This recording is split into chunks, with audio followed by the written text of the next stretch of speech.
Sunrise On Demand, where you choose the stories. And this morning you wanted to know about the push for compulsory kids vaccinations. Now, under the current requirements, children are meant to get immunised at birth. More vaccines are then scheduled at 2, 4 and 6 months, then 1 year, 18 months and the final shots at 4 years of age. Now, during that time, they're immunised against everything from hepatitis B to polio and chickenpox. Many doctors believe the risk of disease and death is much higher if parents don't have their kids vaccinated.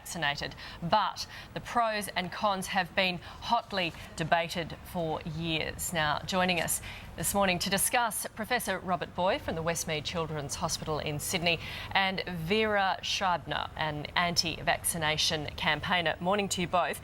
Viera, you believe vaccines actually make people more susceptible to diseases. Is that right? It's actually not my belief, because all my statements are based on the extensive study of orthodox medical research. The immunological research in the last 100 years has been demonstrating that vaccines actually do not immunize, that they sensitize, meaning they make the recipient more susceptible to the disease which the vaccine is supposed to prevent, and to a host of unrelated and related bacterial and viral infections. So even using the word immunized is incorrect, because that would imply that the vaccines actually immunize. They don't. They de-immunize. They suppress the immune system. And all they cause is a harmful immune response, anaphylaxis, which is sensitizing, making more susceptible to the diseases. Professor, is that right? Absolutely not. What we see with every vaccine that's been introduced for the last 50 years, we go from a very high level of disease to next to no disease within a couple of years. And that's the truth of the matter. Well, how do you respond to that, Viera? I suppose we look back at diseases like polio, now that they're vaccinated against, we don't see them as much. How do you explain that? Well, first of all, if the pro-vaccinators only look at the last 50 years, it seems as if vaccination was the cause of falling the incidence and mortality from diseases. But one has to look more than 50 years, because the incidence of diseases and mortality from these natural infectious diseases fell to almost zero before any vaccine has even been used in mass proportions.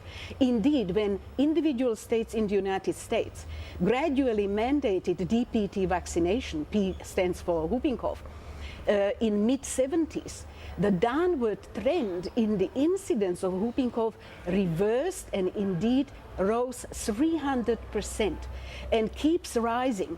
We have outbreaks of whooping cough which are causing real headaches to pro-vaccinators, because actually it all occurs in the vaccinated children and also very young babies before 8 weeks of age, when they start vaccinating with DPT vaccine.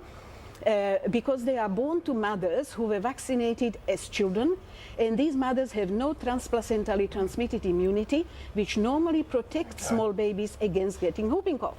So it is the consequence of mass vaccination that we have outbreaks of whooping cough. So before vaccines were discovered, there were virtually none of these diseases, you're saying? It is not a question of stopping these diseases, because actually natural infectious diseases, measles, mumps, rubella, whooping cough, they are the ones that prime and mature the immune system and represent developmental milestones, provided they are not mismanaged by the administration of antibiotics and suppressing fever. Okay. Orthodox medical research has been demonstrating that suppressing fever is very harmful, because fever is not a disease, it is a protective act of the body. We need to let the professor sort of put his point of view on this. History tells us that improvements in quality of living have dramatically reduced the incidence of infections and death. No doubt about that. Viera and I can agree on that point. But we then get down to a point where we still have a serious amount of disease which vaccines have helped with. So it's a both-and situation. Let's talk about right now here in Australia. 7 children died from whooping cough in the last couple of years, all unvaccinated. A 7-year-old died from varicella chickenpox here in New South Wales recently, unvaccinated. 5 children have died from influenza this winter, unvaccinated. These are the truth. They are the only deaths from those diseases, and they're all unvaccinated. It's a very hot topic. Like our Facebook page has gone into into a war between viewers on this. It's just extraordinary, the emotion of it. Sue Todd says those who don't immunise are relying on those who do to keep diseases in check. If your child reacts to the vaccine, imagine the outcome if they catch the disease. Does she have a point? There's 2 points in there, but the first is that there's no doubt if you have enough people vaccinated, they can provide the immunity to provide a shield, what I call a chain of protection, around those who aren't vaccinated. And so those who aren't vaccinated can benefit, and they might be little babies who aren't old enough to have the whooping cough vaccine, or they might be an older person with cancer. And that's why we vaccinate, not only to protect the individual, but for our community responsibility. Yep. But we do get it wrong, don't we? We had people email overnight and say, remember in Western Australia, the cases of the flu vaccine and the kids under 5 were getting sick, and then you banned it for kids under 5, didn't you? So can you see where people say, well, maybe we are getting it wrong? Yeah, from time to time things do not go right, we get it wrong. That one vaccine was removed 18 months ago. It's not been used again for children. We've got safer vaccines which we know are safe, which are proven to be safe, which we've used last year and this year for flu. So occasionally things do get wrong. You balance up this one child who's died in Western Australia, his brain damage in Western Australia, that's a tragedy. Balance that against 5 children who've just died recently in New South Wales. So that's the kind of balance you're always making, at least a 10-fold benefit and usually a 100-fold benefit in favour of immunisation.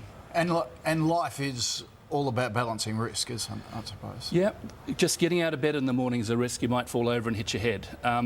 There is balancing, and seriously, balancing of risks. And if you look at the data for immunisation, it's about a 100-fold benefit in favour. Okay. Professor Robert Booy and Viera, thank you very much for your time. People are very passionate about this topic, and we're seeing it today, tweeting, Facebook, Soapbox, everyone's having this. But keep it nice as well. When you start discussing with other people, sort of, I'm reading some of the comments on our Facebook page thinking, hooly dooly, everyone just settled out.